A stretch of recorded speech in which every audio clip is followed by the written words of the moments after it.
Good morning. This is Mickey and Chuck this morning, and it's Father's Week. So we got lots to talk about, and we all have them, right? So we'll be discussing them. And we want to, before we kick off the show, we want to thank WDJY.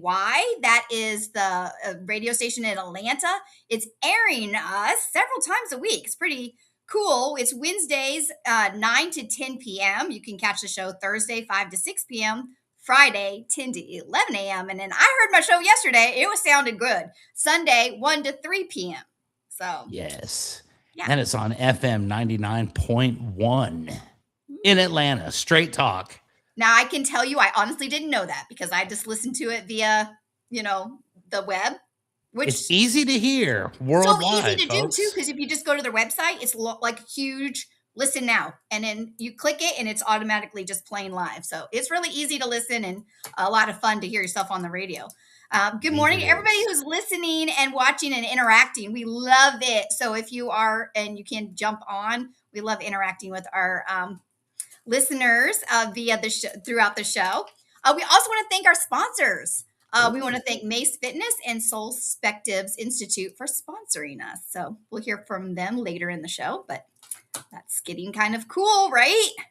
It is cool. And I got to say, the voice of Mace Fitness is like super energetic and makes me very excited to go work out. So there you go. So something to look forward to, folks.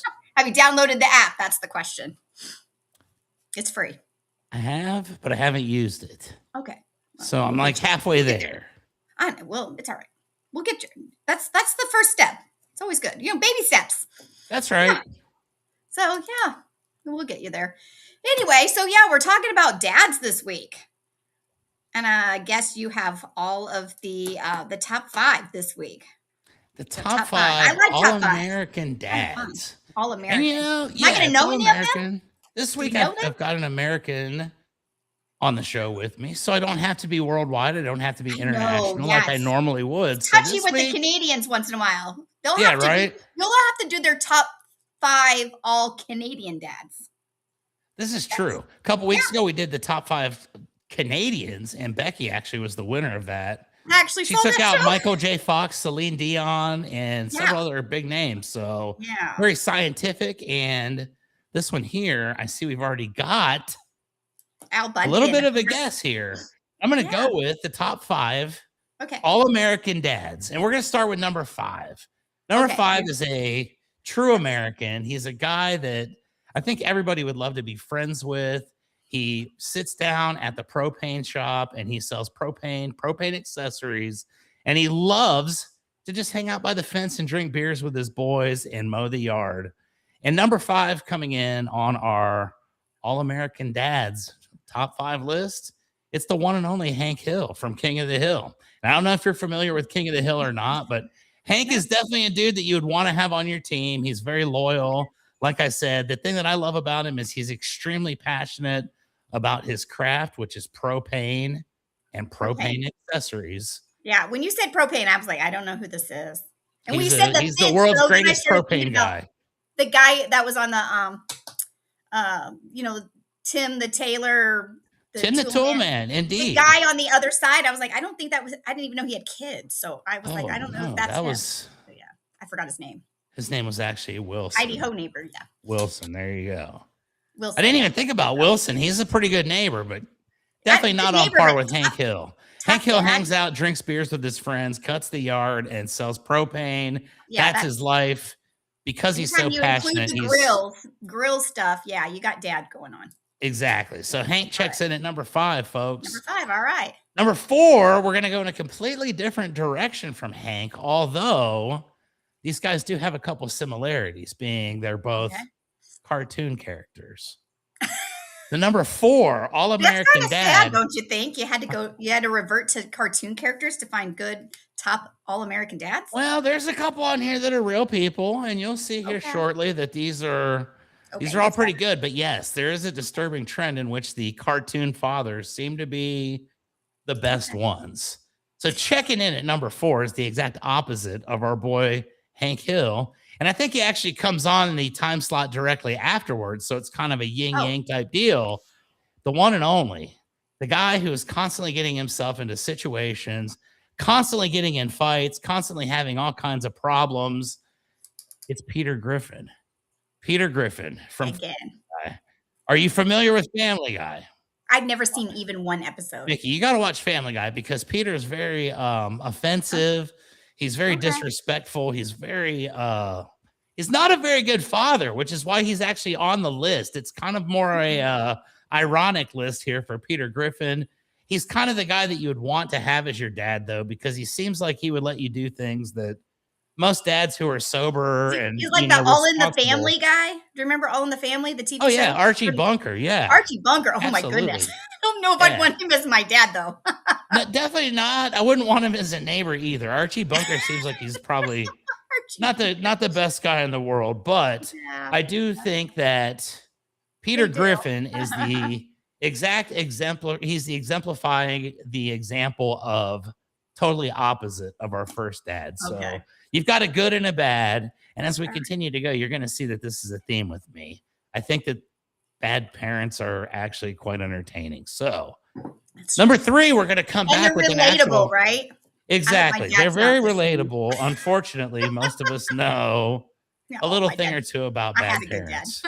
So this is number 3. And hopefully this is one that you are familiar with, although I'm not sure, Mickey. I'm kind of losing faith here a little bit in your pop culture taste. I don't think we have similar taste, but this next guy's an actual human being, and he is a authoritarian. He is also one of those guys that you definitely don't want to have mad at you. He does not have any problems telling you how he feels. He's got no filter, and he definitely does not have a problem calling anybody a dumbass. And number 3, checking in on our top 5 All-American dads. The All-American 70s dad himself is Red Foreman from that 70s show. Okay. I don't know. That 70s show, it seems like you. Yeah, I have seen that show. So you know Red. He doesn't mess around. He's the guy that's, he'll put his boot up your butt and he'll let you know about it. Very entertaining. At that time, that was very, very similar to the dads in the exactly. He was very time sensitive and he was very specific to that time frame. Yes. And I think that Red Foreman was the perfect representation of what life was like in the 70s. Yeah, Red Foreman. I'll give you that one. Yeah, there you go. Okay, now we come down to the top 2, and I gotta say this: the top 2. You're probably not going to love the top 2 because you're probably going to be like, man, I don't even know what you're talking about, Chuck. We need to get to a different topic so that you're not speaking in gibberish. But it looks like there's some guys on here that are seeing what's up. So number 2 and number 1, I had to do a coin toss because these guys are equal. Neck and neck? Okay. Yes. The 2 greatest All-American fathers in the history of fatherhood, in the history of anything. And I'm going to start off with number 2, which it's not even fair to judge this as number 2 and number 1. This is like 1 and 1B again. And I don't even know how to do it. So I'm just going to go, it's not going to be Howard Cunningham. Certainly not. Oh. This is going to be the complete opposite of that. Not a bad one. No, but this guy would be the guy that would fight Howard Cunningham because he's just so disgusted with his life. He's sick of his family. He hates everything that's got. These are the top All-American dads. These are okay. Let's hear it. Yes. Number 1. Okay. See, our host knows exactly who number 2 is. He's the world's greatest shoe salesman, the world's greatest bowler, 4 touchdowns in a single game in Chicago's state championship back in 1967. Yeah. He drives a Dodge with over 1 million miles on it. And one thing about this guy, he hates his family, but if anybody else messes with his family, he will definitely step up and fight for their honor. And that, ladies and gentlemen, is why Al Bundy is the number 2 ranked father in the history of fathers. And he almost was 1? Yes. And when you have to see that number 1 is going to have to be the most amazing human being ever.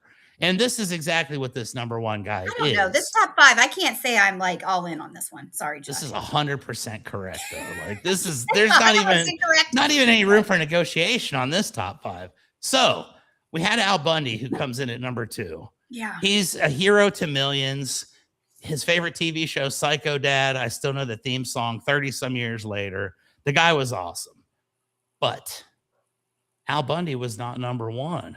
Neither is Homer Simpson.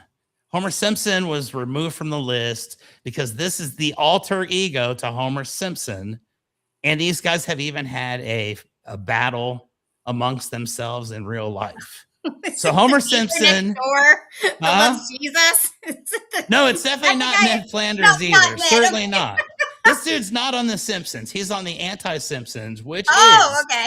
America's number one dad, is the one and only. The guy who gets drunk at the Little League games and fights the other dad on the other side, who never takes no for an answer. He never gives up.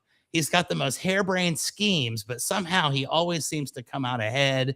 And because of that, he's got the ultimate self-confidence. And that, ladies and gentlemen, is the number one dad in the history of dads. It is indeed Stan's dad, as Becky has just said, the one and only. Randy Marsh from South Park is the number one dad in the history of dads. Now, you got to go watch this after the fact, and you're going to agree 100%. He fights the other dads. He gets drunk. He takes his shirt off. Every time he gets beat up, he gets back up. The kids loved him because he actually lost the fight, but he got them disqualified, and they didn't want to play baseball the entire summer, so they cheered him on, and that made him think that they were cheering for him being an amazing dad and so on. So there you go. That's a top five. It's very loosely based on the best dads in the history of the world. Finished with a cartoon character, too. Yeah, so you got to admit, I mean, I am a little bit out there in left field, but Randy Marsh is number one in my book, and he started his own weed farm. Right. He's got the whole thing going on. This show might go viral for the wrong reasons. Whatever the wrong reasons may be. You go ahead and leave a comment. Yes, leave a comment with your opinions about the top 5 all-American dads. Those are, I mean, that's spot on. That's the best top 5 I've ever seen, and I think that there's not even like a probably. There's not even a way to argue that. Well, the fun thing is that anybody that's listening, watching, or following us can actually leave their comments. And there's a lot of ways to do that because there's a lot of ways to follow, listen, and watch our show. And this is how. Watch us live at YouTube, Rumble, and Twitch at Rhode Island Broadcasting, X and Twitter at Broadcasting RI, Facebook at Going On Daily Morning Show. Listen to us on all of our audio platforms such as Spotify, Red Circle, TuneIn, iHeartRadio, and Amazon Music at RI Broadcasting. You can also follow us on all of our socials at MeWe, TikTok, LinkedIn, Blue Sky, Gab, Parler, and Space Hey at RI Broadcasting, and Reddit at RI-Broadcasting, and support the show on RhodeIslandBroadcasting.net. We thank you for listening, following, and watching. All right, Chuck, do you need your space hey? That is space hey.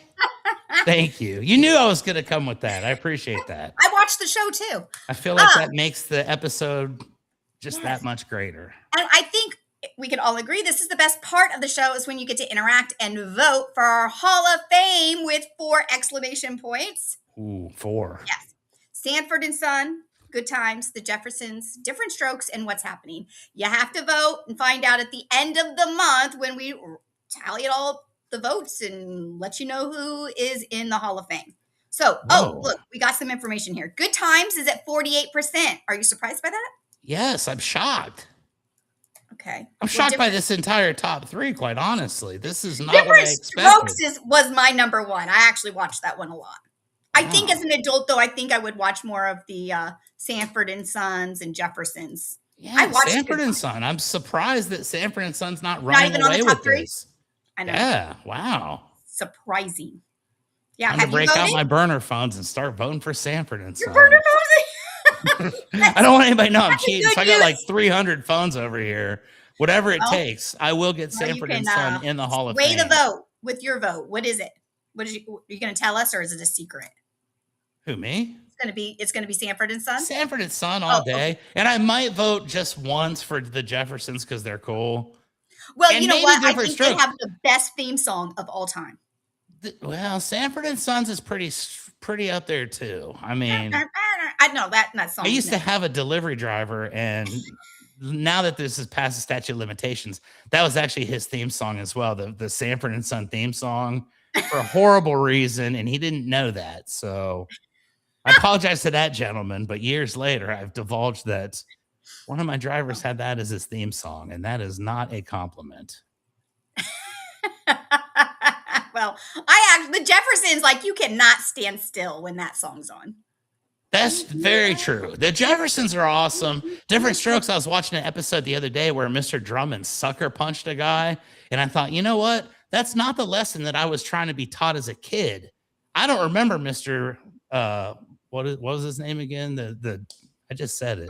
Which show? He punched a guy, Mr. Drummond. Drummond. Yeah. Yeah. Well, Sanford and Son, folks. He wasn't a good example, apparently, because all of his kids turned out pretty awful. So, and I think every time. Who had Todd Bridges in the last one standing pool there? That's a whole different theme and topic to itself. But yes, Todd Bridges, you're the man. Somehow. Actually, The Jeffersons is a spinoff of the show I mentioned earlier, All in the Family. That was a spinoff show. And you know, ironically, this is a funny story. Well, it's not really funny. I took TV criticism in college, so it was like one of those things you'd learn a lot about. All in the Family and The Jeffersons were supposed to be shows that made fun of racism. However, people who watched them, they literally sided with one side and like felt like they were being that their views and opinions were actually validated. So it actually it was supposed to be making fun of and like, yeah, and kind of exposing how bad it is. It had the opposite effect. It actually kept those like opinions, good and bad, like, right? Like, you know, on either side of that. And then the Jeffersons did the same thing, but on the opposite side of that coin. So it was kind of like it was internet before internet. I can tell you that. It was supposed. It really was. The producers were really trying to like bring the country together, and the shows actually just kept the you know, whatever division and opinions about those topics kind of the same. Isn't that crazy? Thankfully, we grew out of that, and we don't have that anymore in modern times. I know. Yeah, I mean, I watch some of those shows, and you're kind of cringy. You're like, oh my gosh, that was on the television. Like, you know, like they said that. Oh yeah. I just named some of the top 5 dads of all time, and trust me, they wouldn't make it on modern TV. Yes, they were funny. Well, that is our Hall of Fame. We already talked about that. We're going to talk about putt-putt. And it's not mini golf. See, I did not approve these graphics. We're going to talk about this. And this is good. This graphic is a hot topic here. We're going to discuss it because it's Father's Week, and I'll tell you why I brought up this topic specifically is because my dad owned a putt-putt. So see in the back, not a miniature golf course. It is a putt-putt. And before I get any further, I'm going to tell you, if you look up, because I know everybody's going to run to the internet, and you look up proputters.org. This is the Professional Putters Association National Champions, which is still going, by the way. They have a 2006, 2005 listed, but not 2005-6 yet.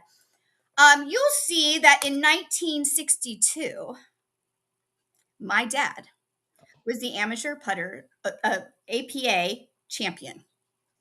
What? The amateurs, and then there's the pro.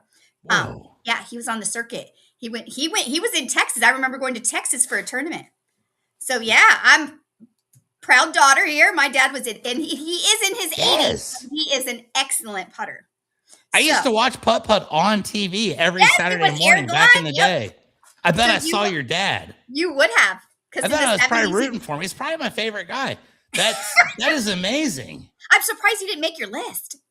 I didn't even think about that. But well, I'm going to talk about putt-putt really quick. So I had to throw that out there really quick because street cred. I'm just tying in Father's Week to the putt-putt. Like, what the heck is she talking about? But that is why putt-putt started. It was invented. It's not it is a coined term.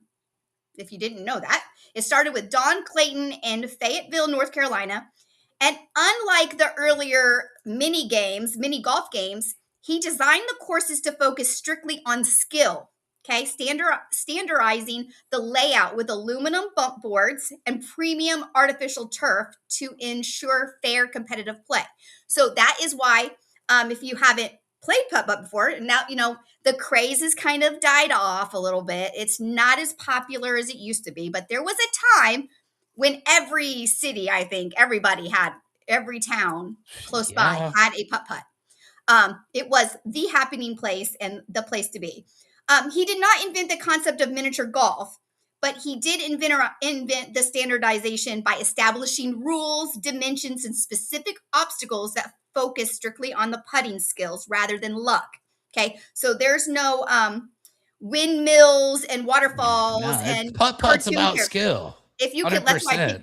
If you look behind me, now there were different obstacles and bumpers and things. I don't see any windmills or clowns, nothing. Yeah. This is serious stuff here, and I like that. It was serious. And there was I prefer putt-putt over miniature golf every day of the week. I don't actually enjoy because I'm a competitive person, and when I play mini golf and I'm like, you got lucky. Like you hit it and it went through a tube and spit out into a hole. No. However, if you've never played, you've played putt-putt, then I'm taking it. Oh yeah. You get the hole-in-one. Columbus, Ohio. Come on. Oh yeah. What did you get? Oh my When you got a hole-in-one, do you remember? You would go run that ball. You would get some tickets of some sort or something. You would get an orange ball, and that told everybody that you're playing with that you got a hole-in-one. Lights would go off. Yes. Yeah. So yeah. I remember. Street cred right there. Putt-putt. Yes, putt-putt was awesome. Okay, so this is some of the stuff, was again, skill over luck, and there's no whimsical, silly stuff. It was focused on an 18-hole par 2 system. He designed his courses to consist strictly of the par 2 holes, meticulously planning out that he did this on 3x5 index cards to ensure skilled golfers could score a hole-in-one. So it was possible. It just wasn't easy. It wasn't easy, but it wasn't. It required, being very good and knowing when to bank and all of this stuff, angles, all that. The aluminum bump boards, he replaced unpredictable obstacles. So like there was no, wooden rails here and, like off the course. I've even played at putt-putt where they didn't have borders. It ends up in the water down there. It's like, what is this? No rocks or wooden structures or whatever. It was just aluminum bump boards. They all bounced the same. It was very, very strategic. So if you played mini golf in Ohio, which is where my dad got his championship, was in Cincinnati, Ohio. Yes. You could play at every course, and there was you have a good feel for it. Yeah, it was. You've already very familiar with the game. So the aluminum boards, they were patented and created for the game. And then artificial turf. He pioneered the use of high-quality, weather-resistant outdoor carpeting to ensure a consistent roll across the green. So all of that green carpet in the background, you couldn't just go buy artificial turf or throw felt down or something. I don't know. But you had to purchase this green carpet, and to replace it when it was damaged, you had to use, purchase it from putt-putt because it was patent and specific to the game. But listen, that's a lot. I have way more information about putt-putt. But if you're interested in the game and why it's not called mini golf, this is, and it's not a synonym. So miniature golf is one thing. Putt-putt is completely something different. So if you've ever played putt-putt, let's hear it. It's not. Oh my goodness, it's not the same thing. It's not the same at all. Yeah, Were you listening? I'm sorry. You don't see clown heads. You don't see windmills. I'm not trying to be angry. You don't see loop-de-loops. Yes. You see pure skill. I think it's the person who created the graphics is getting a little defensive. Well, don't be defensive, Ron. You didn't know, and I'm sorry. Mini golf is fun. Putt-putt is more of a serious, if you want to compete with your friends, you go to putt-putt. You go to putt-putt. If you just want to have fun with the kids, you go to mini Drink golf. a beer and roam around. Yeah, you do mini golf. I mean, you drink beers and roam around at putt-putt too, but that's true. It is more serious. I agree. Yes.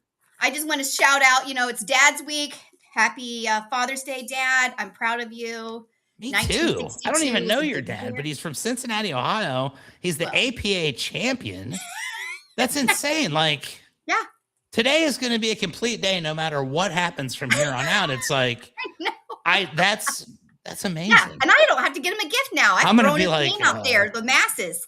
We need to have your dad on the show because we need to know more about this lifestyle. I saw them. They used to go around on TV and they would like. Yes, he was on the show. You watched him. You would have seen him because I saw him on TV. Yeah. You know what's funny is that to this day, you know, I'm really proud of my dad because, you know, my fitness, you know, my background, whatever, you know, really I attribute to him because he was a very good example. But to this day, he's in his 80s. He gets on his bicycle and rides 6 miles in the morning. He goes swimming and he hits 100 golf balls at the driving range almost every single day. That's watches what he eats. About. He is a healthy dude. He looks good. So I'm like, you know, goals, right? Absolutely. Yeah, use it or lose it. He's a good. He gets frustrated because, you know, he was a really great golfer, and so now, you know, what happens when you're in your 80, you're just trying to keep that standard, and he gets frustrated. But he loves the game of golf, and you know, he still, I'm telling you, can run circles around most people on the golf course. But it's hard to, you know, remember how you were really great and then try to, you know, keep that standard. But he's a great golfer. That's why I never got great, because I don't have to match that standard ever.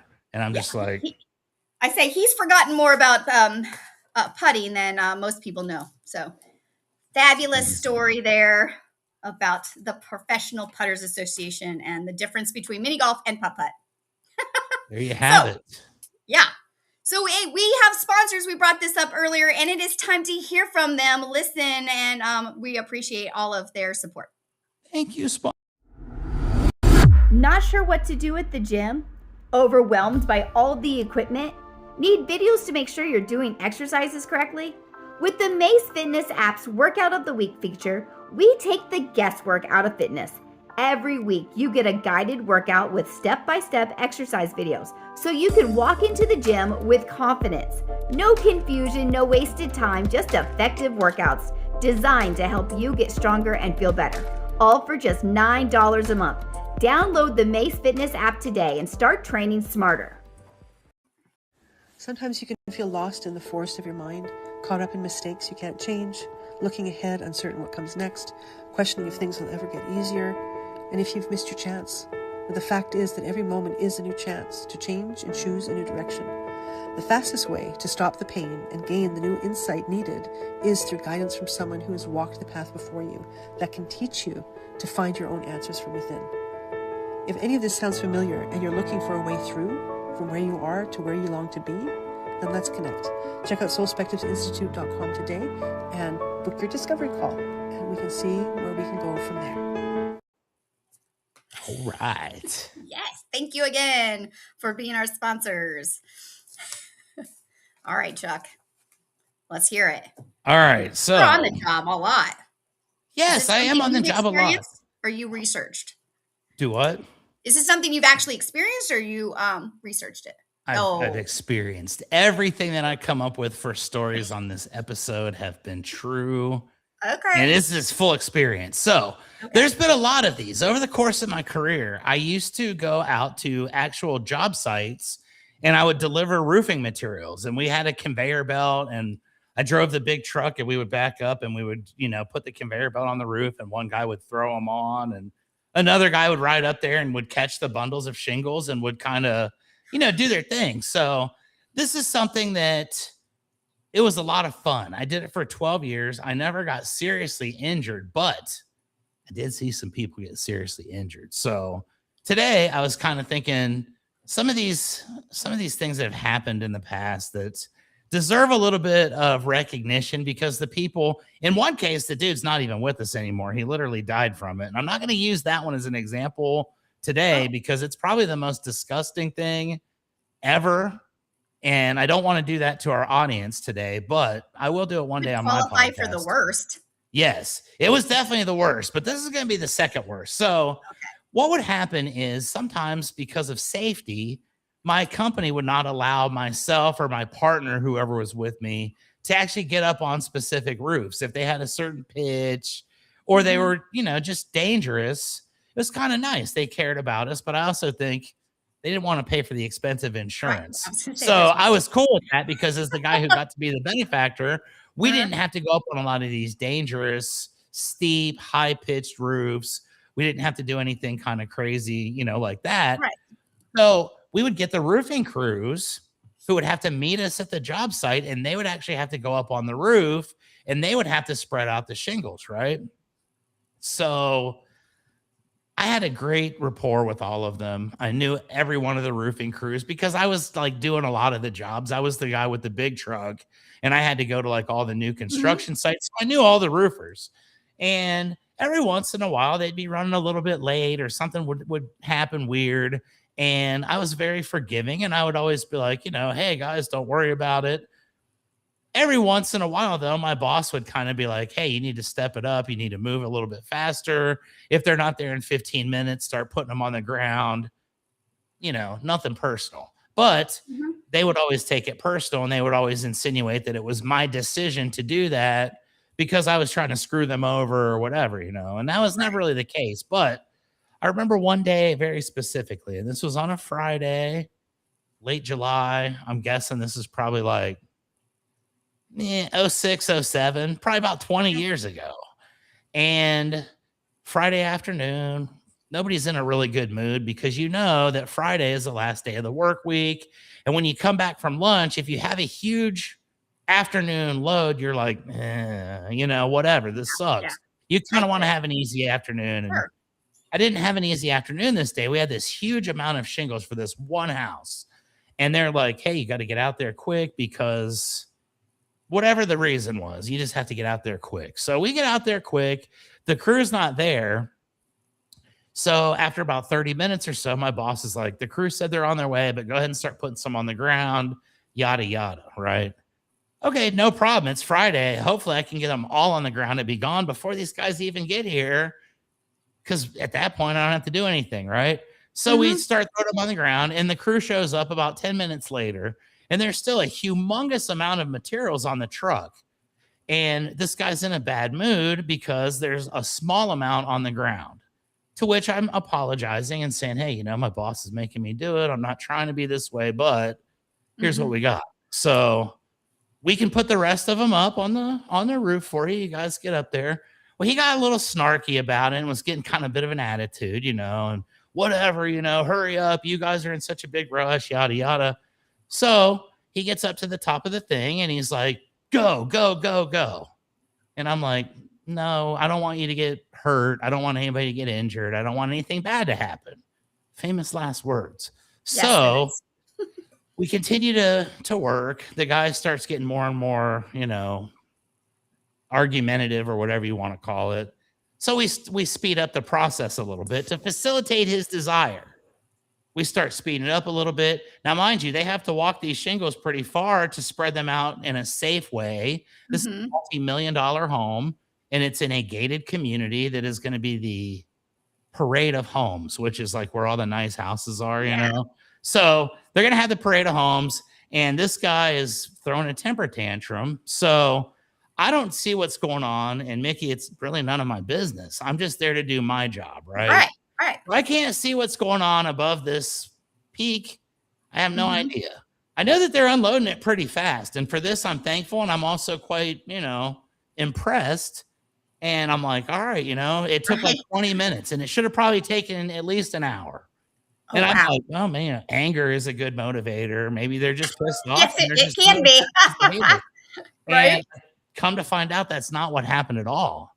Come to find out that these guys showed up. They were in a foul mood.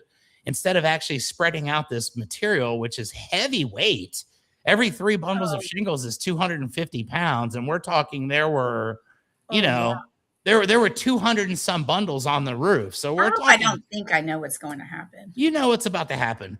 We leave. Everything's fine and dandy. No big deal. Everybody's cool. These guys are happy. They get in their car. They're going.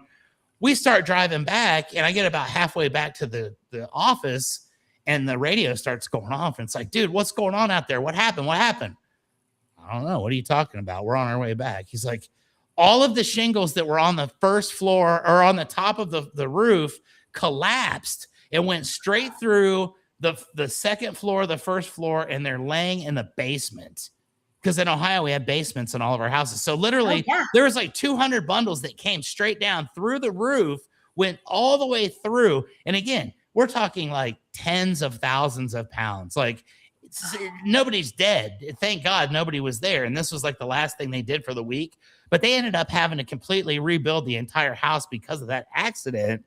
And it was simply because these guys were in a bad mood. Yeah. They were in a bad mood. And that's the worst accident that I've ever seen as far as something getting destroyed. I've seen people, like I said, I saw one where a fellow lost his life, but that is the worst thing I've ever seen. And you want to know something that's really sketchy about it? They had the whole thing rebuilt like a week later, and they didn't even reuse any of these, or they didn't even get any new shingles. They reused all the ones that fell. So there's $1 million plus home in Dublin, Ohio. What kind of shingles were they, like ceramic, or were they, or they were just straight up asphalt. I'll give a shout out to Certainty. There were Certainty brand shingles. Huh? Would shingles be damaged if they fell 3 floors? You would think so, but apparently that damage versus the cost to buy new ones didn't quite weigh out. So if you bought that $1 million home in Dublin, Ohio, sorry about your luck. There you go. Worst job site accident that ever. Is pretty bad. We saw the whole thing. I was afraid it was going to take people with. I saw it going through the roof, throwing them around. I did not see it going through 2 floors, making its way into the basement. I miss basements. I'm in Florida. We don't have basements here. Not here in Texas I'm from Indiana, and so everybody has basements. They're like really cool. So that's a positive takeaway. I like miss basements. All right. Well, that is awful. Whew. Anyway, well, yeah. So speaking of roofs, which was a really good segue, the kids in Uganda need a roof, and there's a great way to support them. And we are loving that we get to be a part of and partner and link arms with the Uganda Fund. Here at Rhode Island Broadcasting and Going On Daily, we're proud to announce that we are collecting donations for our Uganda Fund. My name is Becky, and I've been one of the hosts here at Going On Daily since day one. And earlier this year, I was blessed with the opportunity to travel to Uganda, and it was honestly one of the most life-changing experiences. I met people who completely changed the way I see the world. I met families who had endured unimaginable tragedies, including these 2 families who lost young children to a witch doctor. I met children who hadn't eaten in days. We even saw 11 children share a single apple because it's all we had left to give them. I met children who fled war in neighboring countries only to find themselves homeless and living on the streets. I saw heartbreak, poverty, and desperation. But what I also saw was joy, the happiness that a single piece of candy, a bracelet, or a small act of kindness could bring was enough to bring tears to my eyes. These are people who have so little, and yet they have more gratitude and joy than many of us could even imagine. We know that there are people who need help in our own communities, and we continue to support local initiatives whenever we can. But this year, our hearts are with Uganda. In partnership with Love Made a Way, 100% of every donation will go directly to initiatives in Uganda. No hidden fees, no deductions. Every dollar goes to help providing food, clean water, education, medical care, safe buildings, sanitation improvements, schools, vocational training, and hope. $1 is worth roughly 3,700 Ugandan shillings, so even a small donation can make a meaningful impact. Maybe it's giving up your Starbucks or your Timmy's today. Whatever you feel led to give, please know that it will help change lives. Thank you for your support, your generosity, and for helping us bring hope to the people of Uganda. Visit www.rhodeislandbroadcasting.net/Uganda-donations to help out. Isn't that fun to be a part of that? So yes, awesome. Very proud to be a part of it. I say Uganda, and she says Uganda. Is that a Canadian thing, or is that? I was going to say the same thing. I've been thinking it for months, but I didn't want to say it because I was like, there are a lot of things like process, and yeah. One thing I've learned by having the Canadian co-host, it's definitely a different world. Okay, well maybe I simply know it as Uganda, tomato. Well, I don't know. There is no wrong answer. Isaac and I were trying to say the word Oaxaca or whatever, the country in Mexico, and neither of us said it right. So I don't. And then someone gave us the pronunciation, and we weren't even smart. Like we couldn't even figure out how to pronounce it properly with the actual word. So I don't know. Yeah, we all know what she was talking about. We know exactly where it is. Yeah. So hey, if you're watching and listening and following, we want to shout out our information. Follow us. You can follow me on IG at MickeyW02. And Chuck. And you can follow me at YouTube, Chuck Allen 210. as well as every other social media platform known to man You do and a lot woman, of other except for Space Hey. I'm not on that. I know. Which is weird. I need to get on Space Hey. I'm actually going to get on Space Hey today. And next week, I'm going to invite everybody to join me on Space Hey, and we will make it cool again. So it's actually, I looked it up because I was like, is that seriously around? It's retro. So I guess it, like, I went back to its roots because I think it was trying to keep up, but I have no idea if anybody's on there. No sense in keeping up. When you're unique, you might as well just be unique. And now maybe that can be our thing. We will bring back Space Hey, effective starting next week. Look out, Facebook. Sorry, Chuck. That was very funny. Oh, we'll see what we can do. They're shaking in their boots. It may be more funny than anything, honestly, but you got to have a big dream, right? My podcast goal is to take out Joe Rogan, so we might as well resurrect Space Hey and take out Facebook. Why not? Someone's got to do it. It might as well be us. Did you watch the UFC last night? I watched a little bit of it, and then I fell asleep because I have nothing to do today, but for some reason I fell asleep early. I did a lot of miles over the weekend. Not last night, but the day before was like the weigh-ins, and I mean it was fantastic. All of the different it was quite the spectacle. I'm not gonna lie. When you see like the fighters walking through like the Oval Office, it's like I don't know how I felt about it, but it was actually pretty cool. It was definitely like not something I ever thought I'd see at the White House, but hey. We've had other sporting events at the White House. They did like a history thing in the middle of the show of talking about all of the different events that the White House had hosted in the past. I mean, it's our land, so might as well use it. Why not? Exactly. I don't know. Some good fights too. Yep. Oh yeah, it was really cool. So I had fun watching it. I didn't watch all of it. I time out on those things too. So none of those guys last night had a dad bod. Did you notice? I didn't notice that. You like my segues? I wasn't looking, to be honest. We're going to talk about dad bods. Do you find them sexy? No. So the dad bod is actually a coined term, became popular about 2015 when a student, Mackenzie Pearson, described a young male physique that balanced fat and muscle. So, and a relaxed lifestyle. So they're not like totally overly focused on the gym, but like they don't like also neglect themselves. The dad bod is now a popular cultural term describing a physique that mixes, again, moderately toned chest and arms with a softer midsection or the spare tire. While highly accepted socially, with surveys showing nearly 2/3 of women who find it attractive. There you go. I'm not in the 2/3. I'm sorry. Medically, though, it does point to a lifestyle that can raise some chronic disease and some oversight on your lifestyle. So you don't say. Yeah. So the dad bod might be, like it's actually national surveys. You're going to crack up at this. Roughly 60 to 70% of Americans state that they are fans of the dad bod, often citing it as a symbol of confidence and a sign of being a good partner. Do you think that's a bunch of wives out there going, yeah, probably. You don't want to say anything mean about your husband? Is that what that is? Yeah, probably so. But deep down, they're like, So the survey's a lie? Most are. I've come to find that most surveys and polls, I've never known anybody that's been surveyed or polled. So yeah, I don't know who thinks, and I'm not here to criticize the dad bod. I'm just, basically there's some things that you can, as men enter, this is the age when you're a man and you're having children, makes you a dad, hence you have a dad bod. So it is a 30s and 40s thing. Testosterone levels naturally decline about 1% each year. This drop reduces muscle mass and lowers metabolism. So stress and sleep also, by becoming a father, contributes to this, lack of physique.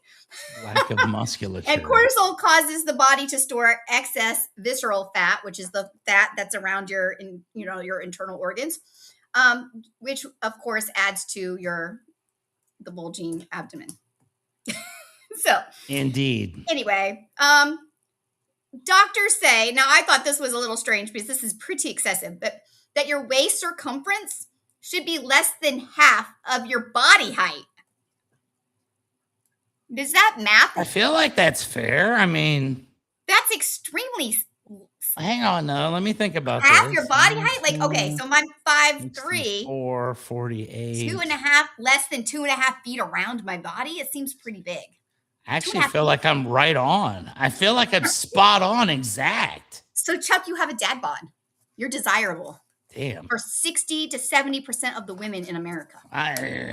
Okay. I mean, I just said that polls are straight lies, but I'm going to go ahead and accept the results of this poll. I wasn't going to say I'm going to go ahead and believe, yes, this is probably true. All right. Well, I have a list. Okay. So, this all starts with, I'm Gen X, so we don't have any body positivity.